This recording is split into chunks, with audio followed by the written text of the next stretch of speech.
रात के ठीक 2:17 नई दिल्ली की सड़कों पर गहरा सन्नाटा पसरा हुआ था। प्रधानमंत्री आवास के चारों ओर तैनात सुरक्षा बल अपनी अपनी जगह पर सतर्क खड़े थे।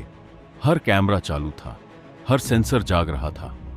तभी अचानक कंट्रोल रूम की स्क्रीन पर एक लाल चेतावनी चमकती है। कमरे में बैठे अधिकारी एक दूसरे की तरफ देखते हैं। कुछ सेकंड के लिए सब कुछ जैसे थम जाता है। फिर सिस्टम पर एक नाम उभरता है, टारगेट, प्राइम मिनिस्टर। दिल की धड़कनें तेज हो जाती हैं, क्योंकि यह कोई आम अलर्ट नहीं था। यह इनपुट भारत के अंदर से नहीं, बल्कि एक विदेशी स्रोत से आया था। कौन था वो और क्यों भेजी गई थी यह चेतावनी? उस रात किसी को भी नहीं पता था कि यह सिर्फ एक अलर्ट नहीं, बल्कि एक बड़े खतरे की शुरुआत हो सकती है। भारत का प्रधानमंत्री बनना सिर्फ एक पद नहीं है, यह एक जिम्मेदारी है, और उसके साथ आता है हर पल का खतरा।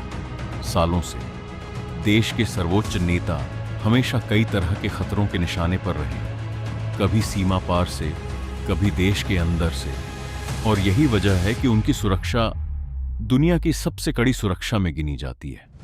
लेकिन इतनी मजबूत सुरक्षा के बावजूद खतरे कभी पूरी तरह खत्म नहीं होते।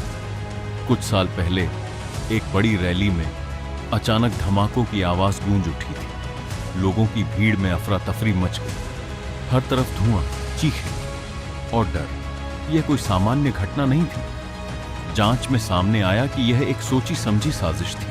हालांकि लक्ष्य तक हमला नहीं पहुंच पाया, लेकिन इसने एक बात साफ कर दी, खतरा हमेशा मौजूद है, बस कभी दिखता है, कभी छिपा रहता है। समय के साथ खतरे और भी बदल गए।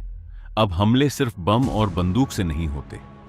अब दुश्मन अदृश्य हो चुका है, कभी इंटरनेट के जरिए, कभी ड्रोन के जरिए, कभी भीड़ के बीच छुपकर।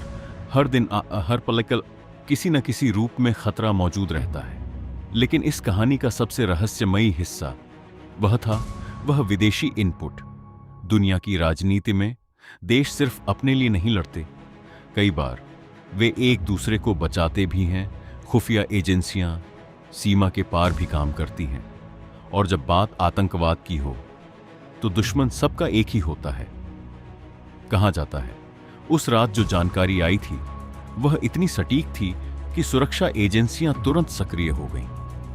हर रास्ता सील कर दिया गया, हर संदिग्ध गतिविधि पर नजर रखी गई, और कुछ ही घंटों में एक संभावित खतरे को टाल दिया गया। लेकिन यह खतरा क्या था? कौन इसके पीछे था?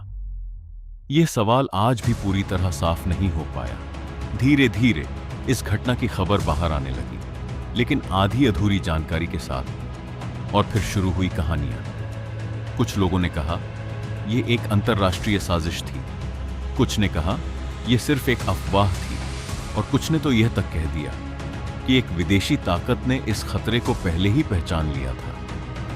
सच्चाई क्या थी?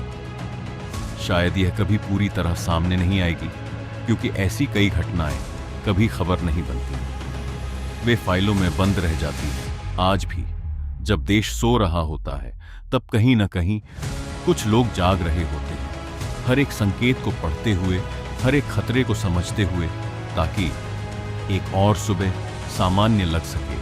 हम जो देखते हैं वह सिर्फ एक नेता है, लेकिन जो नहीं देखते वह है एक अदृश्य जंग, जहां हर सेकंड किसी न किसी खतरे को रोका जा रहा होता है। और शायद यही इस कहानी का सबसे बड़ा रहस्य है कि कई बार सबसे बड़ी घटनाएं कभी घटती ही नहीं, क्योंकि उन्हें होने से पहले ही रोक दिया जाता है।